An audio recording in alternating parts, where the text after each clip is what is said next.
Mhm. Good morning, good morning. Sorry about the tardiness, just by a few moments. Welcome to another episode of Rapid Fire Friday. Let me go ahead and just mute my phone here because it's a typical Friday, so phone keeps buzzing as usual. But I'm excited to be here with you. Thank you so much for watching and those that are catching the replay. My name is Annette Conrad. I'm the owner and lead creative for Edible Impressions. This is being broadcast in the community, but I never want to assume that everybody knows me because perhaps you are a new member and you're wondering who is this lady that started this group. So just to let you know, we are 4.2 members strong, and I appreciate every single one of you. I'm really enjoying the conversations, the topics that get brought up, and everybody is so just gracious. Everybody really is here to help and share, and I really do appreciate you. So if this is your first Rapid Fire Friday, welcome, welcome. What I do every Friday at 10 o'clock Central is I come on and I answer 5 questions, scenarios, or wonderments in rapid fire format. And the topics can vary. It could be decorating, it could be something business related. And I try to think of things or look at the past week and determine what would you find interesting or find value in. So what I will do is after each one, I will ring the bell and we'll move on to the next topic. Okay, first of all, I will start off by saying I have been selected. I'm very excited about this. Never participated before. I had been an attendee, but never as an instructor. So for those of you that may be familiar of the Cookie-a-thon by the Colorful Cookie, I am going to be an instructor this year. So I volunteered my time. It's coming at the end of March, beginning of April, and I will put a link to the free event. It is a free event, 4 days of live demonstrations, but then you can also opt in if you would like a whole year access to all the videos. There are 40 instructors and 40 demonstrations going on. So I'm super excited to have been selected. So it's somewhat of an elite group. They had lots and lots of applications. So thank you very much, Nancy, for the opportunity. And this is going to be the topic for the first question that came up. I'm in a private group with the instructors, and the instructor, we're all preparing right now our videos because they're pre-recorded. And so one of the questions came out of this group, and it was about, I need some help. This is my first time doing this, so please go easy on me. She says that she knows how to do the video, and I have been able to get a little short video over the computer that has a factory installed video editor. I've been playing with the video editing and haven't quite figured it out yet. I need to know what editing program you are all using. So basically, I could go on and on, but basically this person is looking for recommendations on a video app. So whether you have something installed on your phone or your desktop, there are many, many free apps that you can use to edit your videos. And I'll just let you know, just from experience, and again, I come with these Rapid Fire Fridays from my perspective, from my experience.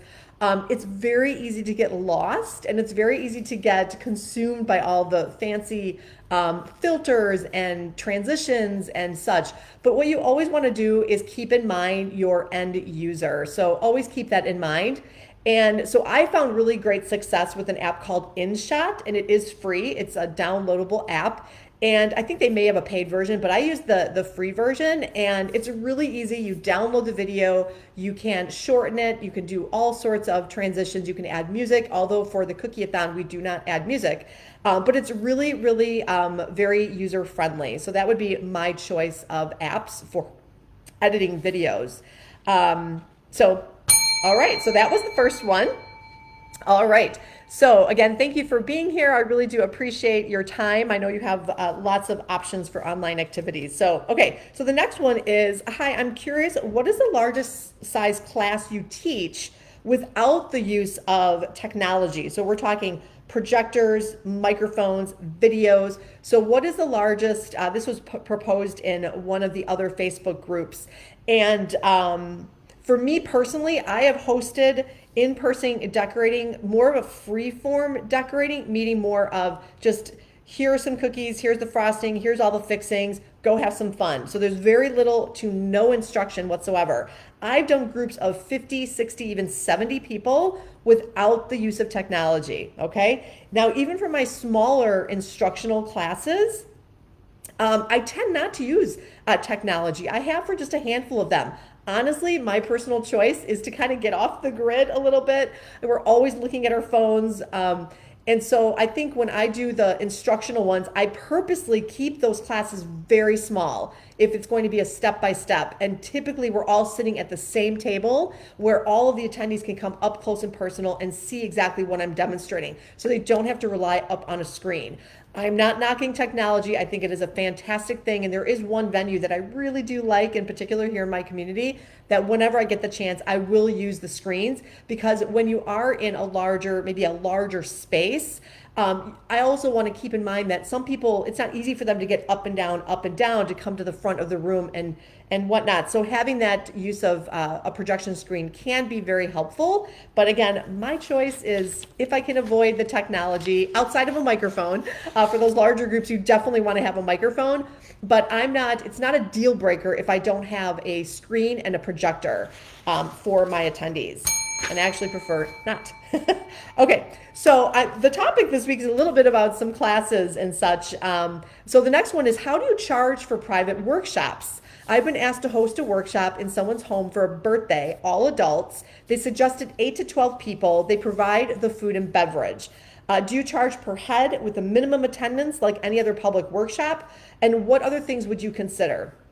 So this question was really loaded. There's a lot going on here, but let me first of all just say congratulations. How exciting. I tell you, I'm really missing my in-person classes. And now that I've completed recently my 60-page guide that's out there for you, if you'd like to take a peek, it is available for purchase. This is a purchase guide. It's called How to Plan and Execute Exceptional In-Person Decorating Experiences. And it's kind of put a little bit bug under my ear here. But congratulations, because it is really fun. And there's lots of things to consider. And so these are all the right questions that you're asking for just getting started. So I'll answer a little bit here, but I prefer a price per person or a price per attendee. And what I do is I look for an estimated count at the time that the class or the experience is booked. I do have a tier pricing determining on how many people. So for instance, if it's a 1 person to, let's say, 10 attendees, from 11 to, let's say, 25, and then maybe 26 attendees to 50, and so forth. The price per attendee is tiered. So it's going to cost a little bit more. It is going to cost more than for the smaller groups than the larger groups. And I'm not going to go down that rabbit hole of why, so that's just at least what I do. I also do look for a guarantee count, and I do have minimums. And again, it kind of goes down to what are the expectations, what does it cost, all those variable costs, and really what is the level of profit that you want to make for your classes.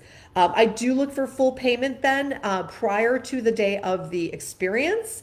And then any late registrants, I do have a late fee of $20 per attendee for those add-ons. So if I do have space and I can't accommodate, I do have an upcharge for that, because there's time spent as I'm planning my classes and experiences ahead of time. Adding someone in or a few people in last minute derails me on my next project. So I do want to get compensated for taking that time out. Your space allocation really should determine your minimums and maximums. So always pay attention to your venue to know if you have enough space to accommodate all these folks. So, don't do that backwards. Say, oh, I'm going to fill this class, and, 4 more people, 3 more, 5 more people. And then all of a sudden realize my space is too small. So like I said, I don't want to get too off a tangent here, but again, go ahead and take a look at AnnetteConrad.com, go to resources. You might find value in that comprehensive guide. I think it's like the most comprehensive guide that I've seen out there. Everything from getting started all the way through the post decorating experience survey. Okay, so here's another person who's preparing for their first class. Again, congratulations. The question is, what kind of packaging do you use for your sprinkles? And what I like to do is I actually like to mix and match and really create my own sprinkle sets. So I'm not purchasing blends that are already put together, although there are some really gorgeous ones out there, but they can be a little pricey. So what I like to do is I like to purchase my sprinkles in bulk, create my own blends, and then your handy little heat sealer, which is one of the tools that I always say that if you're going to be a business for cookies, a heat sealer you really want to invest in. And then I purchased the long flat clear sleeves from Uline, and then we create, I say we because my team and I will create individual sprinkle packets that were curated here in our shop. So they're super, really cute. They transport well. They're fresh because you're heat sealing them. They last a long time, so you can prepare those in advance. And I think the attendees really like the fact that, nowadays people don't want to touch other people's food. So it's really nice that they're, individually packaged. So each attendee has their own. Really important if you're going to get into doing royal icing transfers, where you're going to have some unique decorations. And then this will just ensure, if they're individually heat sealed, that everybody's going to get some of those really adorable packets that you've created. And the last piece of advice here, I know as I always go on a little bit longer, but is to make sure you take extras with you, because sometimes those packets can open, or sometimes people spill them by accident. So always make sure that you have extras on hand. All right. Thank you again for being here. I appreciate all the replays. Please take a moment and, post any of your questions in here. I don't take questions live, but I do always come in post Rapid Fire Friday and answer any questions or wonderments that you may have on any of these topics. Okay, last one for the week is, how do you make your own, paint your own palettes? So if you're not familiar with paint your own palettes they are a way that you can paint cookies. And so what you're doing is you are making a vessel, if you will, where your recipients of the paint your own project can activate with water colorant. So a paint palette. So it's an edible paint palette. So there are definitely several ways that you can create. And this is in no particular order, but I've tried all of these. First of all, you can purchase candy. If you're in a tight, spot, you don't have time to create your own palettes, whether it be on a cookie or whether it's on edible sugar paper, or whether it's on a separate cookie or even a piece of cardstock. You can buy M&Ms, other candy that has a candy coating. That color is really, really vibrant. And again, it's water activated. And then of course you can eat those pellets afterwards. So that's one way. And kids love them, of course. And you can glue them with royal icing right on which is really creative, is get yourself a paint palette shaped cookie. And then you can glue them on. And that becomes a very colorful, really fun, edible palette. You can also make royal icing dots. So, make yourself some icing. I did a whole episode on making royal icing transfers. So if you want to learn a bit more about the consistencies, go to the event schedule or events tab in the group, and you can look back at that one. But what you do is you make royal icing dots as big as you'd like, and then you airbrush. You can airbrush the colorant right on there. And I pass it over a few times, so you want that color to be very brilliant. And so that's another way. And then again, you can put those little glue dots in a little bag and heat seal them, or you can glue them onto the cookie, or actually the cookie design, or on a separate cookie as your palette. You can also print shapes on sugar sheets, creative shapes that complement your cookie design, and really just pick brilliant dark colors, because you can activate that right with a brush and right off of that sugar paper. And then finally, you can just use straight up color gel or an edible acrylic paint you can also use. So the color stays super bright, vibrant. And the only thing I would warn against is when you do use like an America Color color gel, they are very, very concentrated. So you want to be a little mindful on if the colorant is going to change people's teeth, but kids will have a blast with that. They probably won't have a problem with that. So, and again, all these techniques you just activate with water. Okay, so that was our Rapid Fire Friday for the week. Upcoming, we have on March 1st, Wednesday, I'm bringing you wood grain texture techniques with royal icing. So it's really going to be really cool. I've decided, I think there's six, maybe one bonus one, ways that you can create a wood grain texture technique when you're decorating cookies. And then I will be posting upcoming the next master classes. I'm going to maybe be talking about creating healthy habits on March 8th. And then on March 15th, we're going to back it up again to royal icing, as it seems to be one of the biggest challenges with decorating cookies. We're going to talk about 10 mistakes working with royal icing.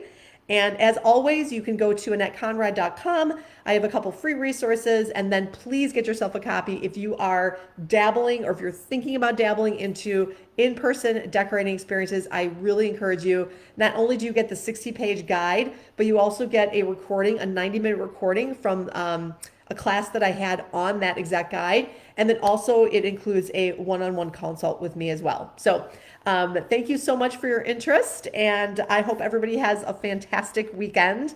And I'm feeling better today, so I know I wasn't feeling well, but thank you everybody for your support and bearing with me, but feeling much better today. So I'll be back again soon. Bye-bye.